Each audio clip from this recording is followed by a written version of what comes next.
Assalamualaikum, selamat malam pemirsa Kolab Media yang kami cintai dan banggakan dimanapun. Apa kabarnya? Semoga sehat-sehat selalu. Khusus untuk malam hari ini, kita kehadiran seorang tokoh nasional ya, yang sangat populer. Beliau adalah Bapak Brigjen Purnawirawan Dr. Andos Victor Edison Simanjuntak.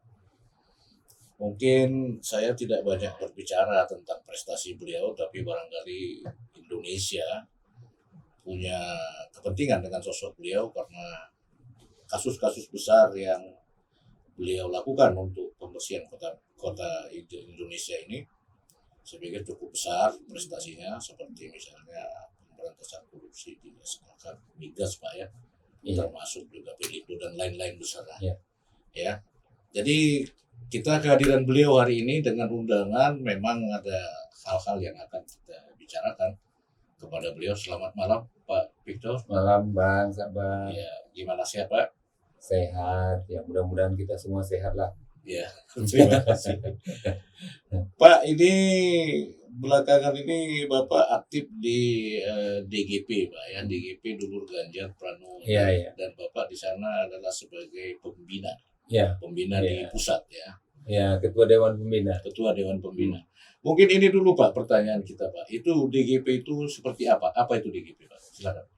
Jadi kalau DGP itu sendiri sebenarnya itu kelompok relawan juang politik, ya, kelompok yang independen, dia mandiri. Kita nggak ada di bawah partai politik, nggak di bawah mana, tapi kita mandiri saja gitu. Nah, DGP didesain untuk pergerakan rakyat sebenarnya. Jadi, pergerakan rakyat. Nah, namanya gerakan itu kan mulai dari kecil, membesar, namanya gerakan, gitu. Tapi kita juga mempunyai tata nilai. Ya. Ada 9 tata nilainya itu yang terkandung di dalam Tripanji DGP. Tripanji DGP itu membangun rasa saling empati. Kita harus berempati lah. Kita bangun itu, lalu bertekun dalam musyawarah untuk mufakat. Ya, ini tentu ada juga di dalam Pancasila. Lalu semangat bergotong royong yang produktif dan agresif. Nah, ini itu yang di dalam Tripanji. Kemudian ada Trikarsa. Tripanji. DGP mengumpulkan yang tercecer, lalu merapikan yang berserak, menjemput yang tertinggal. Itu Trikarsa. Itu Trikarsanya. Jadi sudah 6 kan? Tadi ada kan 9. Lalu yang ketiga itu Trisakti Bung Karno. Oh, ini kan Trisakti Bung Karno. Nah, Trisakti Bung Karno ini kan kita tahu berdaulat dalam politik. Ya. Lalu berdikari dalam ekonomi. Ya. Kemudian berkepribadian, berbudaya bangsa Indonesia. Jadi kita ini mau mengingatkan kepada bangsa Indonesia itu supaya kita kembali kepada kepribadian kita. Kepribadian di situ bahwa Indonesia ini mempunyai paling tidak 714 suku. 714 suku yang ada. Yang ada. Pancasila itu kan merupakan perasan daripada kepribadian ini. Jadi kita kembali ke situ, jangan ada politik identitas di situ. Nah, ini kita cegah itu. Nah, dari sinilah kemudian kita berpikir, ini kalau ini sudah ke visi nih, atau mungkin saya bisa lanjutkan ke visi atau nggak apa-apa, kita masuk dulu tentang DGP, Pak. Ya, DGP ini sebenarnya kita menginginkan DGP ini bisa menghasilkan pemimpin paling tidak itu pemimpin yang berani. Ya, kita berjuang itu.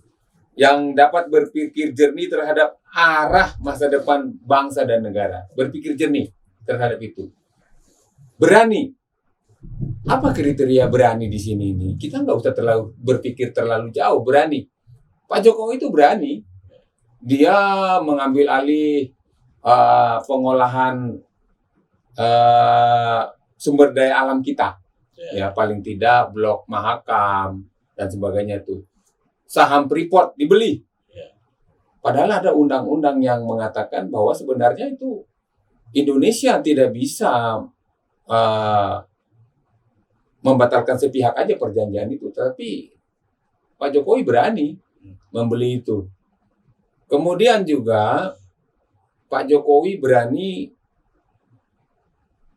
mengatakan hentikan ekspor bahan baku. Olah dulu baru jual. Kan kira-kira gitu. Ini keberanian. Walaupun ini Eropa kemudian menuntut ini kemanapun dia tuntut, Pak Jokowi bilang silakan. Lembaga dunia sekalipun. Iya, lembaga dunia silakan. Orang kita yang punya hak kok. Kenapa harus kita didikte? Ini sebuah keberanian. Keberanian. Kita butuh pemimpin yang begitu, yang berpikir jernih, terus memiliki keberanian. Itu sangat kita butuhkan. Dan itu terlihat sekarang dengan sosok Pak Ganjar Pranowo. Nah, belum ke situ kita. Nah, kita dapat berpikir, atau pemimpin itu dapat berpikir yang jernih dan mempunyai visi untuk arah masa depan bangsa dan negara. Yang mampu membuat langkah-langkah penting. Sekarang ini kita menghadapi krisis dimensi Nasional. Bukan multinasional aja sudah ini. Internasional. Sudah multidimensional. Dimensional. Multidimensional.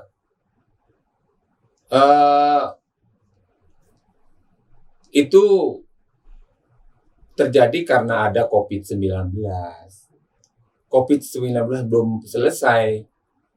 Lalu ada peperangan antara Rusia dan Argentina dengan Ukraina.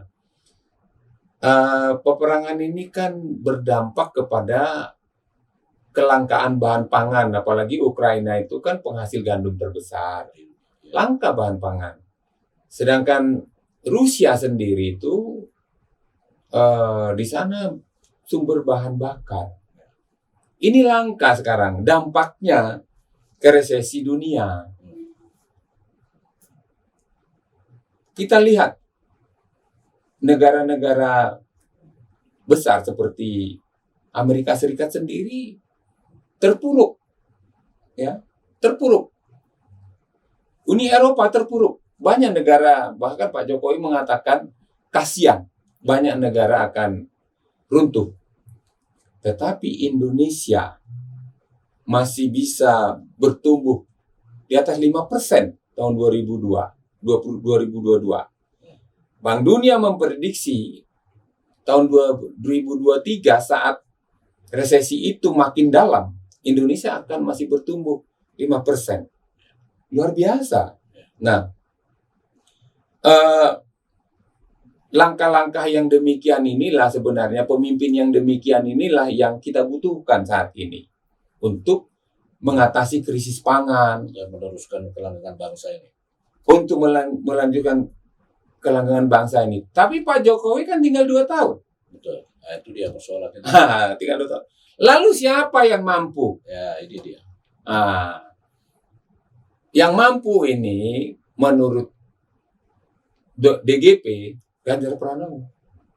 Beliau sosok yang mampu meneruskan. Beliau sosok yang mampu meneruskan. Nah, tapi kan sekarang ada berbagai gimmick politik lah. Ya, gimmick politik. Kita mulai saja mungkin dari Mega Pro ya. Ada perjanjian antara Pak Prabowo dengan Pak Bu Mega. Ini positif-positif saja. Batu tulis. Ya, di Batu Tulis dan di Berlin itu. Kemudian ada yang namanya pendirian atau koalisi Indonesia Raya, ya kan? Itu antara Gerindra dengan PKB.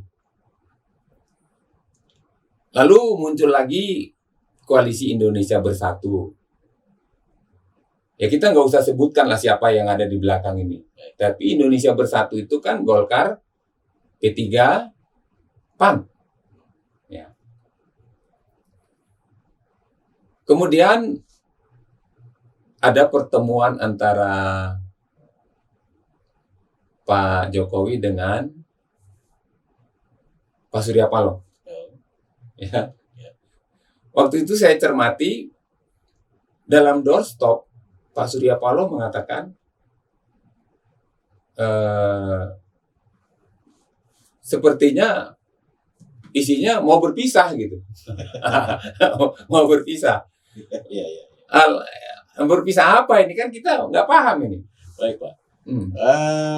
Sebelum ke sana Pak, ini barangkali kami mencatat bahwa Bapak sudah melakukan roadshow ke beberapa provinsi, termasuk juga mungkin daerah-daerah yang Bapak rasa memang harus disosialisasikan tentang pengusulan ataupun tentang dua poros untuk menghadapi Pilpres 2024.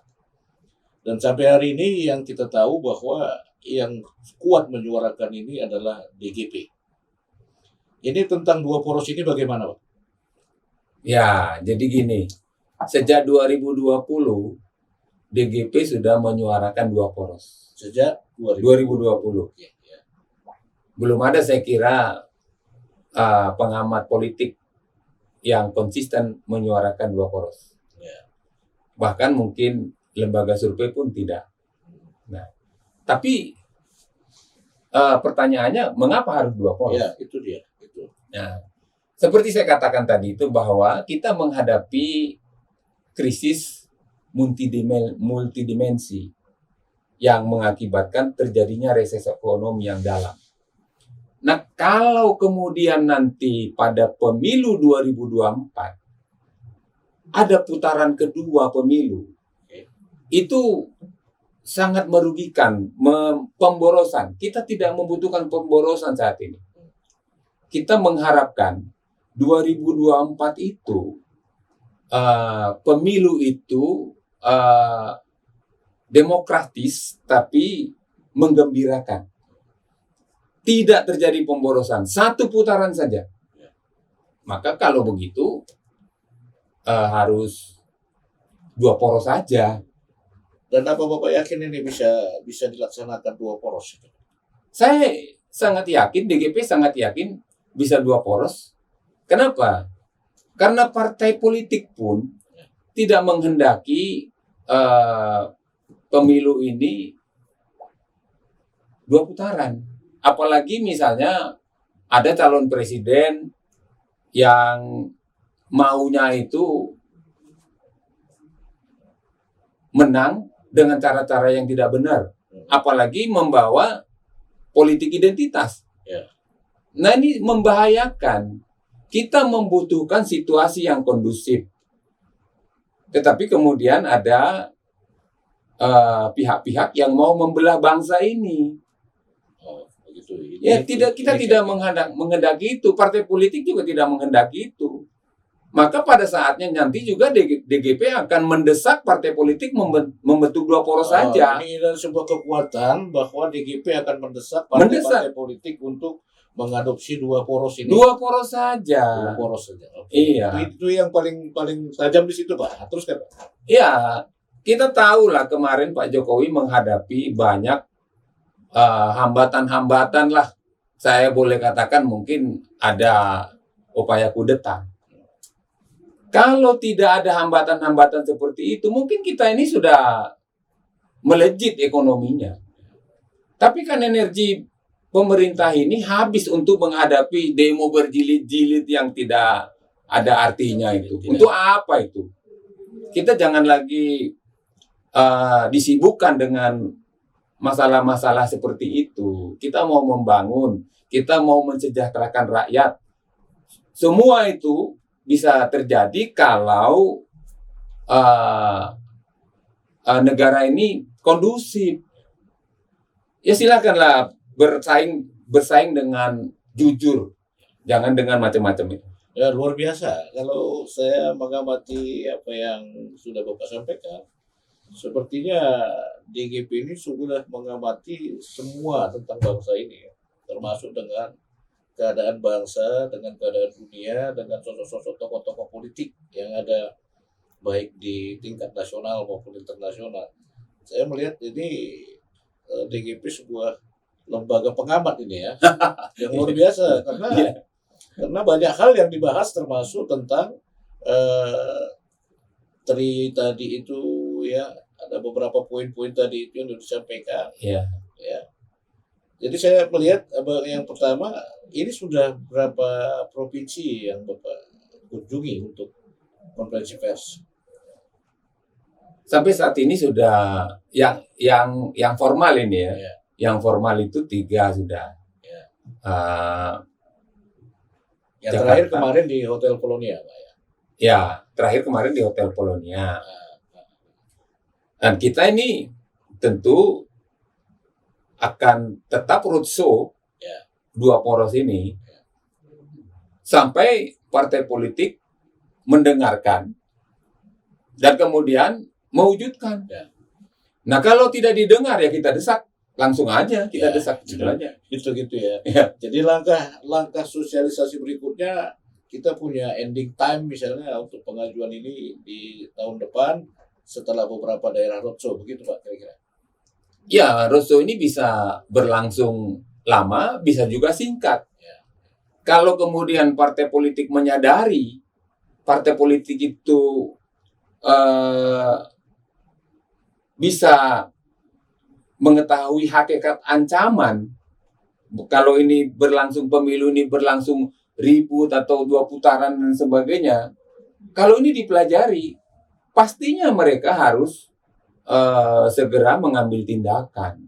Nah, dengan kata lain, Bapak mengingatkan elit partai politik supaya jangan melihat dari sudut partainya, tapi melihat sudut kepentingan nasional bangsa, begitu Pak? Nah, ini tadi saya katakan tadi, bahwa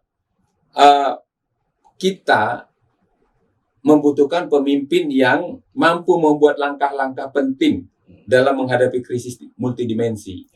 Ini partai politik juga harus mampu itu membaca situasi sekarang ini. Karena dampak pandemi, dampak perang ini belum selesai, ini akan semakin mendalam resesinya. Jadi partai politik harus bisa melihat ini, karena ini akan juga berdampak kepada kesejahteraan masyarakat. Nah, ini harus bisa melihat itu. Kalau belum bisa juga kita desak. Oke. Gitu. Kita main desak aja Pak. Ya, main desak aja. Kemudian ini berarti Pak, ini kan sosok yang Bapak bahas itu sekarang ini Ganjar Pranowo. Ya, itu Ganjar Pranowo. Beliau adalah sosok paling tepat. Beliau sosok paling tepat saat ini. Dan apa yang kita prediksi ini bukan hanya DGP. Oh ya. Kita tahu bahwa Koalisi Indonesia Baru, di situ ada Golkar, PAN, P3. Ya. Itu Golkar, PAN, P3 sudah hampir bulat mendukung Ganjar Pranowo. Oh. Kita tahu bahwa di Sumatera Barat, di mana Jokowi kalah saat itu, sekarang ulamanya bersatu mendukung Ganjar Pranowo. Demikian juga Banten. Ya. Demikian juga Jawa Barat. Banyak tempat dan sebagainya itu. Ini berarti kan mereka sudah melihat bahwa sosok inilah yang mampu nanti meneruskan kepemimpinan Jokowi, bahkan meningkatkan. Oh. Lah kenapa kita lama-lama lagi? Ya. Berarti sosok ini sekarang dari semua analisis yang dilakukan oleh DGP terhadap kondisi bangsa negara, yang bisa melanjutkan ini, dan yang paling tepat adalah sosok Bapak Ganjar Pranowo. Ganjar Pranowo. Oh ya. Itu mungkin sebuah simpulan ya. Pemirsa, itu menjadi sebuah tagline bahwa sosok Bapak Ganjar Pranowo menjadi sebuah sosok yang sangat pas, sangat penting untuk melanjutkan kelanjutan bangsa ini. Nah, itu. Ya. Kemudian pertanyaan saya lagi sedikit Pak. sosialisasi dua poros ini rencananya seperti apa saja, Pak? Sosialisasi Selain daripada konferensi pers, kunjungan, apakah ada nanti semacam dialog terbuka dengan pemangku-pemangku kepentingan politik misalnya? ya, itu tadi kan kita sekarang ini sudah roadshow. Mestinya kalau sudah roadshow ini ya dilihat oleh semua lapisan masyarakat lah. Lalu tentu dibaca oleh partai politik. Nah, kalau langkah-langkah ini tidak juga diperhatikan, ya kita datang aja ke partai politik. Kita kumpul aja, kita diskusi. Kita jelaskan, kita paparkan.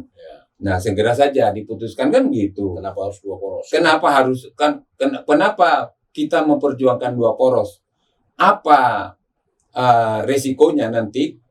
Kemungkinan resiko ya perkiraan kalau lebih dari dua poros. Terus kalau Bapak melihat ada misalnya, ya ini kan DGP yang mengajukan dua poros, Pak. Tapi kan mungkin saja ada pihak-pihak lain yang tidak menghendaki dua poros atau menghendaki beberapa poros. Seperti yang kita tahu hari ini sudah ada beberapa kandidat yang mendeklarasikan dirinya. Nah, ini DGP melihat perbedaan sikap nanti, misalnya ada kelompok-kelompok yang tidak suka dengan dua poros ini, DGP melihatnya bagaimana? Ya, kita ini kan bebas berpendapat, bebas untuk mengajukan apa saja. Itu sesuatu yang tidak bisa kita hambat.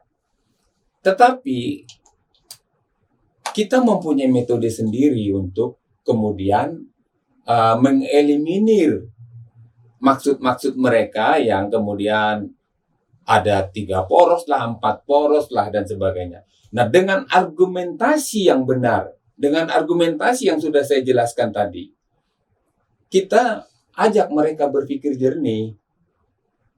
Kita ini mungkin ingin berkuasa dan sebagainya. Tetapi pada saat ini, pada situasi krisis multidimensi sekarang ini, kita nggak boleh egois. Ya, kita harus memperhatikan kepentingan bangsa dan negara. Makanya saya bilang tadi bahwa kita membutuhkan pemimpin yang mampu melihat kepentingan bangsa dan negara, kepentingan masyarakat. Jangan kita sekarang mengedepankan kepentingan pribadi, kepentingan golongan. Kesampingkan dulu lah. Negara besar saja seperti Amerika terpuruk dengan kondisi saat ini. Kenapa kita masih egois? Ya. Gitu maksud saya. Ya, jadi jangan a priori dengan kepentingan partai politiknya. Ya, jangan kelompoknya dan lain-lain, apalagi iya. Politik identitas. Apalagi politik identitas. Ya.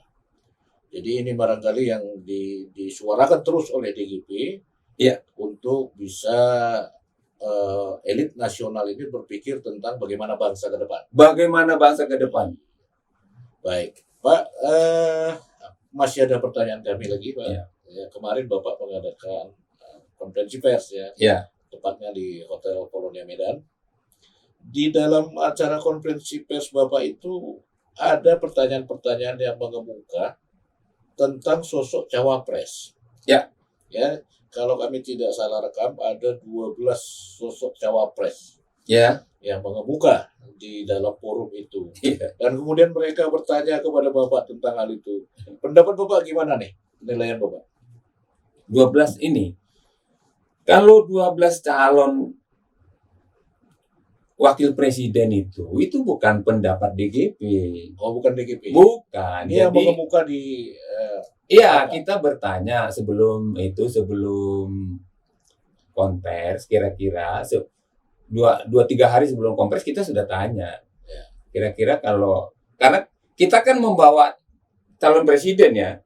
Nah, rakyat kan bertanya, calon wapresnya siapa? Nah, menurut pendapat kamu siapa? Pendampingnya siapa? Pendampingnya siapa? Lah, kemarin itu kan mengemuka 12 calon. Lalu 12 calon ini dikemukakan dalam konferensi pers. Nah, ada pertanyaan kepada saya. dari 12 itu siapa kira-kira yang akan dipilih oleh DGP? Nah, saya bilang DGP tidak memilih. Ya. Dan DGP juga tidak sedang kampanye atau sedang mengendorse Wapres. Ya. DGP bicara 2 poros ya. DGP 2 poros. Tapi karena didesak pertanyaan itu, ya mungkin dari 12 itu sementara ini mana yang akan kecenderungan DGP lah kira-kira. Nah, saya sosok terbaik ya. Ya sosok terbaik. Saya mengatakan ini bukan pendapat DGP. Ya. Kalau saya pribadi, yang disuruh menjawab itu, saya akan mengatakan ya sangat tergantung kebutuhan. Ya, ada nama-nama seperti misalnya Kofifa, ya, nama-nama seperti Anies, ya, AHY dan lain, ya, termasuk Erick Thohir ya. Ya termasuk Pak Surya Paloh kan. Ya, termasuk Pak. Ya. Ini yang mana di penilaian kita. Jadi kalau saya ditanya tentang itu, saya akan tetap kepada kebutuhan saat ini, krisis dimensional ini. Ya. Nah, kemudian keberlanjutan kepemimpinan Jokowi. Saya hanya berpikir kalau disuruh dari 12 itu ya, sosok agak penilaian. Agak di situ tuh, ya dari situ tuh Erick Thohir. Erick Thohir. Ya. Kalau abang menanyakan alasannya, ya itu kriterianya apa Pak? Soalnya kan kriterianya belum ada, tapi saya lihat Erick Thohir. Kebetulan saya pencinta bola ya. Oh iya. Okay. Saya lihat Erick Thohir itu bisa sebagai presiden Inter Milan. Wah, luar biasa itu. Inter Milan itu kan klub sepak bola terkenal di Eropa, di Italia. Ya. Lalu bisa mengambil alih itu. Oh, itu sepak bola itu industri besar di Eropa. Itu mainan taipan-taipan super kaya. Ya. Di Amerika, di Eropa. Ya, akhir-akhir ini dari Arab yang kaya-kaya itu mengambil alih itu. Lah, Erick Thohir punya prestasi yang besar. Bisa mengambil alih itu kan luar biasa itu. Itu salah satu. Ini pendapat saya. Ya, silakan. Lalu perhelatan pemilu 2019. Okay. Ya. Erick Thohir itu kan ketua tim pemenangan Jokowi kan, TKN kan? Ya. Tim kampanye nasional. Bisa mengkoordinir, lalu memenangkan Jokowi. Artinya sebuah prestasi yang luar biasa. Prestasi luar biasa. Karena itu tingkat nasional bangsa ya. Nasional dia menunjukkan itu. Lalu kemudian sebagai menteri, menteri BUMN, banyak terobosan dia. Ya relatif sebagai menteri, saya lihat sih bersih ya.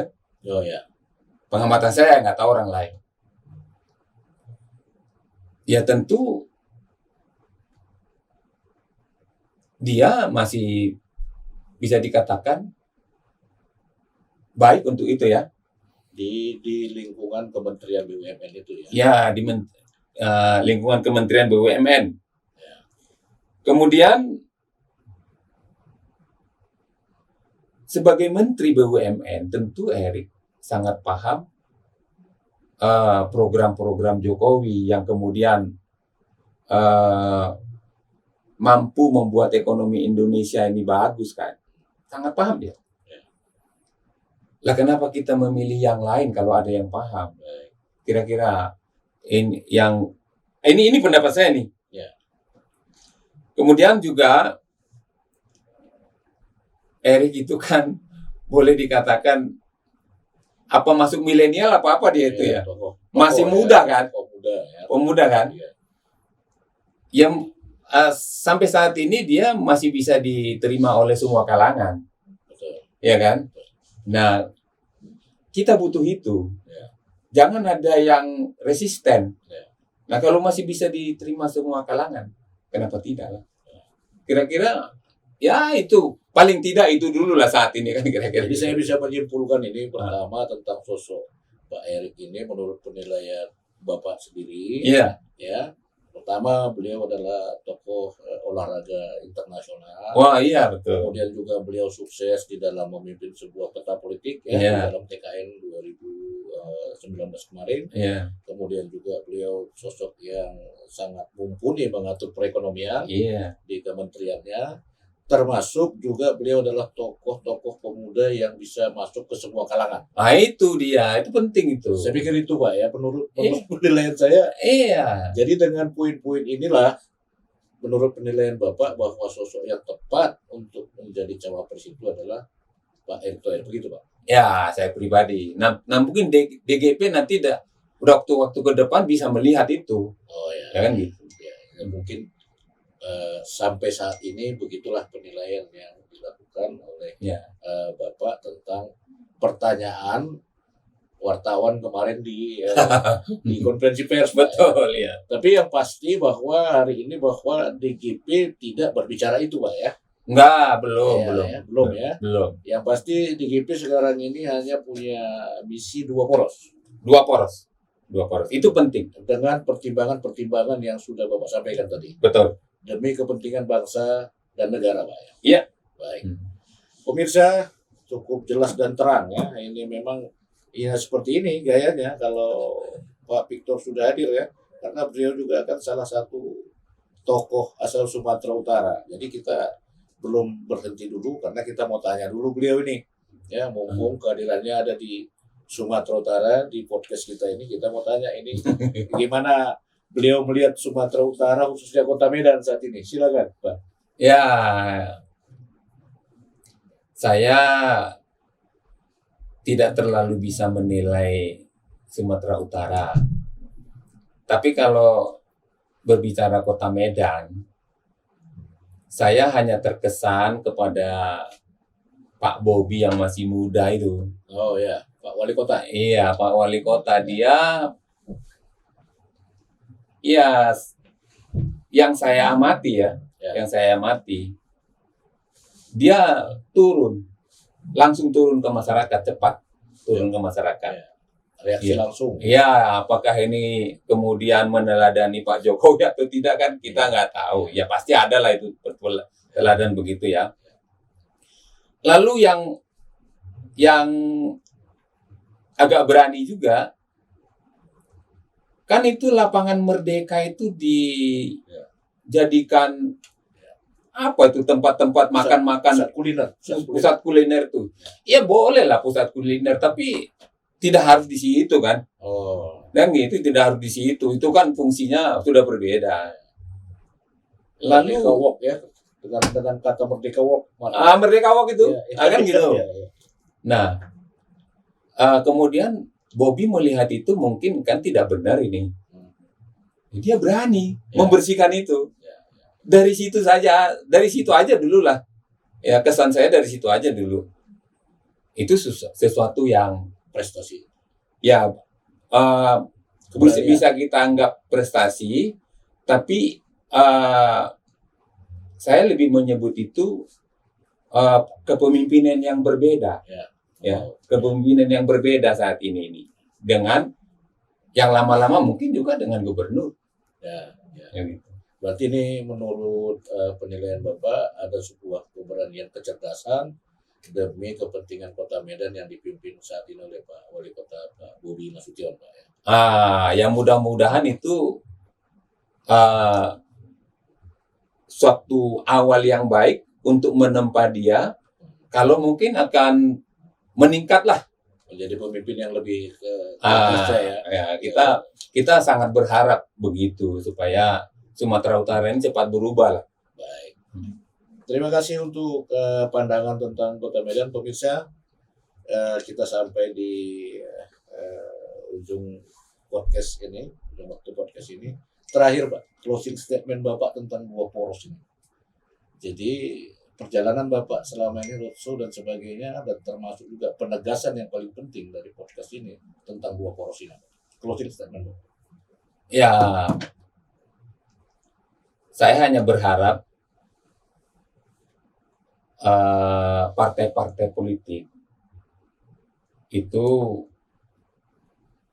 bisa melihat arti penting daripada dua poros ini untuk kesejahteraan rakyat dan kemaslahatan hidup bangsa dan negara. Itu penting. Itu saja yang kita harapkan. Tidak ada lain. Ya, artinya closing statement Bapak mendesak, meminta agar seluruh elit politik yang punya kepentingan harus melihat kepentingan nasional Kepentingan nasional. daripada kepentingan kelompoknya masing-masing. Iya, dalam situasi yang krisis dimensi sekarang ini. Multidimensi. Baik, terima kasih Pak Victor. Pemirsa, kita sudah selesai untuk podcast bersama beliau. Perlu saya sampaikan sedikit bahwa sosok beliau, Pak Victor ini memang sangat luar biasa ya, sampai di tingkat nasional karena prestasi-prestasi beliau. Mungkin kita juga berharap suatu saat beliau juga lebih aktif lagi untuk memperhatikan kondisi bangsa dan negara ini, dan boleh jadilah beliau juga kita usulkan nanti dengan situasi yang tepat untuk ikut berperan menentukan roda bangsa ini. Terima kasih pemirsa. Terima kasih Pak Victor. Terima kasih. Salam sehat dari Medan, Sumatera Utara. Semoga Bapak tetap bisa sukses melaksanakan tugas-tugas di beberapa daerah yang barangkali ini semua Bapak lakukan ikhlas demi kepentingan bangsa dan negara. Terima kasih Pak. Terima kasih. Sukses kita semua. Terima kasih Pak. Selamat malam.